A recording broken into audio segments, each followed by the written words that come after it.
அன்பு உறவுகளுக்கு வணக்கம். அன்பு மக்களே, ஜீசஸ் ஸ்பீக்ஸ் அப்படிங்கிற அந்த எபிசோட் மூலமா தொடர்ந்து உங்களுக்காக ஜெபிப்பதில் நான் மட்டுமல்ல, இந்த காணொலியை பார்க்கிற எல்லோரும் மகிழ்ச்சி அடைகிறோம்.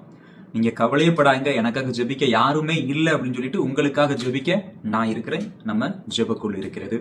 நம்ம ஜெபக்குழுல இணைய வேண்டிய அந்த வாட்ஸ்அப் லிங்க் உங்களுக்கு கொடுக்குறேன். நீங்க அதை பயன்படுத்தி இணைந்து கொள்ளலாம். அன்பு மக்களே, நம்ம இப்போ உடனடியாக இந்த காணொலிக்குள்ள போலாம்.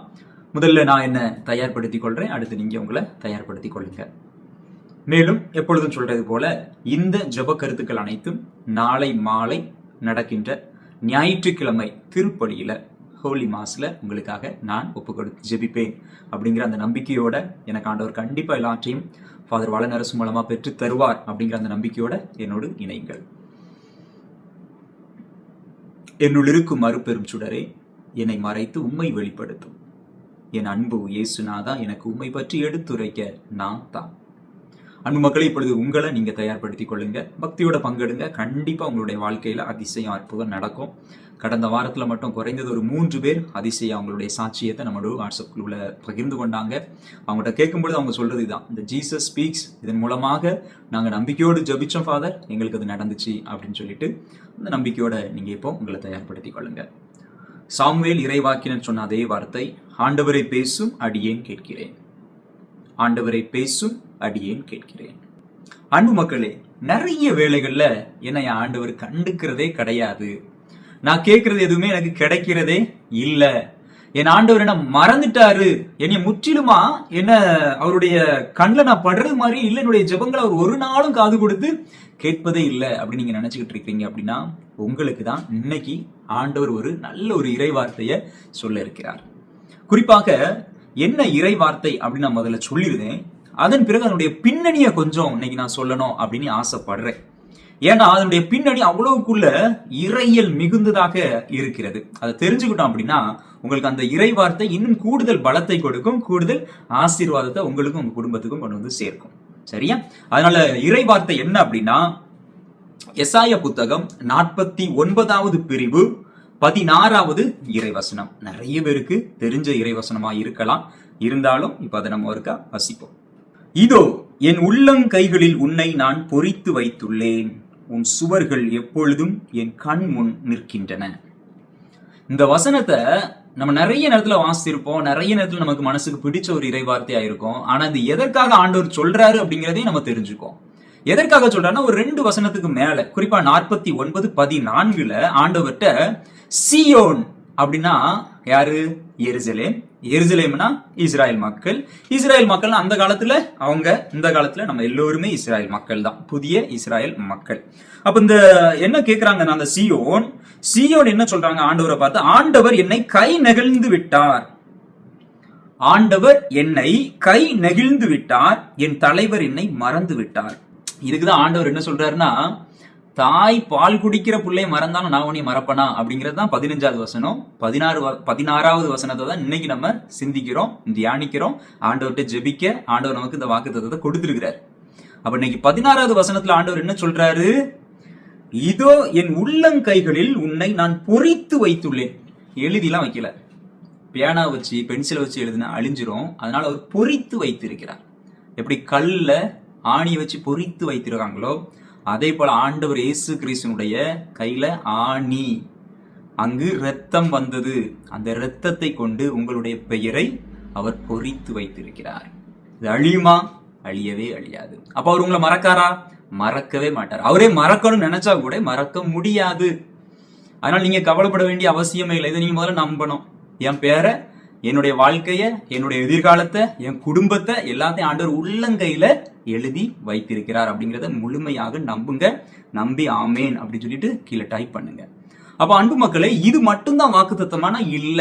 அதுக்கு அடுத்த வரி ரொம்ப முக்கியம். உன் சுவர்கள் எப்பொழுதும் என் கண்முன் நிற்கின்றன. அன்பு மக்களே, இதுல ரொம்ப முக்கியமான ஒரு விடயம், இது எழுதப்பட்டது 2வது எக்ஸைல், பாபிலோன் எக்ஸைல் டைம்ல. இஸ்ராயல்ல எருசலேம் தேவாலயம் இடிக்கப்பட்டு ஒரு சில சுவர்கள் மட்டும்தான் நிற்கிறது. அதை பார்த்து ஆண்டவர் சொல்றாரு, உன்னுடைய சுவர்கள் என்னுடைய கண் முன்னாடி நிற்கிறது.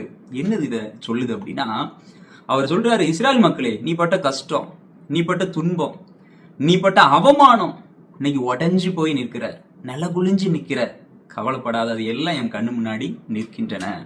இன்னைக்கு ஆண்டவர் உங்களை பார்த்து அதை தான் சொல்றாரு. அன்பு மக்களே, நீங்க கஷ்டப்படாதுங்க, நீ கவலைப்படாத, நீ அவமானப்பட்டுட்டனே எனக்கு யாருமே இல்லைன்னு சொல்லி நினைக்காத. நீ பட்ட அவமானம், நீ எங்கெல்லாம் தலை குனிஞ்சியோ, நீ எங்கெல்லாம் வேதனைப்பட்டியோ, எங்கெல்லாம் உன்னைய தூக்கி எறிஞ்சாங்களோ அவர்கள் முன்னாடி நான் உன்னை உயர்த்துவேன், அவர்கள் முன்னாடி நான் உன்னை கண்டிப்பாக தலையாக்குவேன், நீ கவலைப்படாத அப்படின்னு ஆண்டவர் சொல்றாரு.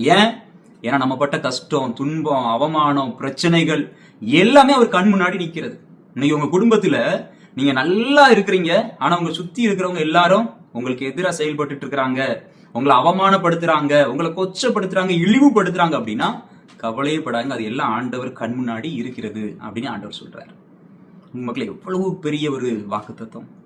நீங்க ஒருவேளை இன்னைக்கு நீங்க நினைச்சீங்க அப்படின்னா என்னை ஆண்டவர் மறந்துட்டாரு, என்னை அவர் கை நெகிழ்ந்துட்டாரு, கை விட்டுட்டாரு அப்படி நீங்க நினைச்சீங்க அப்படின்னா ஆண்டவர் இன்னைக்கு உங்களை பார்த்து தான் சொல்றாரு, மகனே மகளே, நீ பட்ட அவமானங்கள், நீ பட்ட துன்பங்கள், நீ பட்ட வேதனைகள், நீ என்னெல்லாம் எனக்காக கஷ்டப்பட்டியோ அது எல்லாத்தையும் நான் பார்த்துக்கிட்டு தான் இருக்கிறேன், என் கண்ணு முன்னாடி எல்லாமே இருக்கிறது, நீ கவலைப்படாத, கவலைப்படாத, நான் உன்னை கட்டி எழுப்புவேன் அப்படின்னு சொல்றாரு. அன்பு மக்களை, இந்த ஒரு நல்ல புரிதலோடு ஒரு திறந்த பாத்திரமாக ஆண்டவர்கிட்ட நீங்க உங்களை இப்போ ஒப்பு கொடுத்து ஜெபிக்க போறோம். நீங்களும் என் கூட இணைந்து ஜெபிங்க.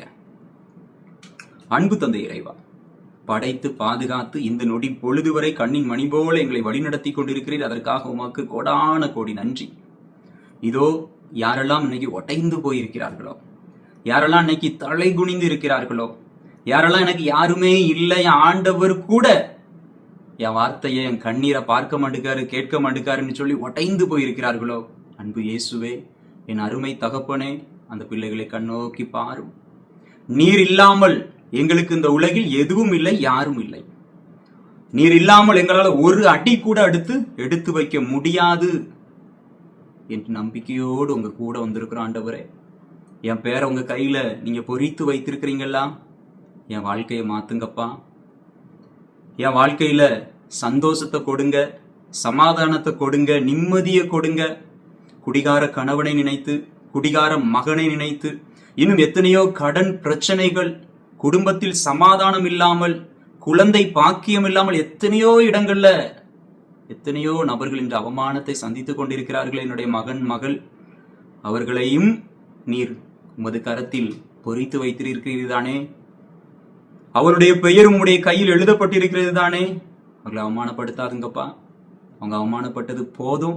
இனி அவங்க வாழ்க்கை மாறட்டும். கண்டிப்பா நீர் அதை மாற்றி கொடுப்பீர் என்று நான் நம்புகிறேன். என்னோடு இணைந்து ஜெபிக்கிற ஒவ்வொரு நபர்களும் அதற்காகத்தான் ஆண்டவரை நோக்கி ஜெபிக்கிறோம். எங்களுக்கு நல்ல ஆசீர்வாதத்தை கொடுத்தருளும், நல்ல நிம்மதியை கொடுத்தருளும், நல்ல சமாதானத்தை கொடுத்தருளும், தொடர்ந்து வழி நடத்தியருளும். ஆமென். மக்களை, கவலைப்படாதுங்க. உங்களை ஆண்டவர் ஒருபொழுதும் மறக்க மாட்டார். உங்களை அவர் ஒருபொழுதும் கை நகில மாட்டார். God bless you.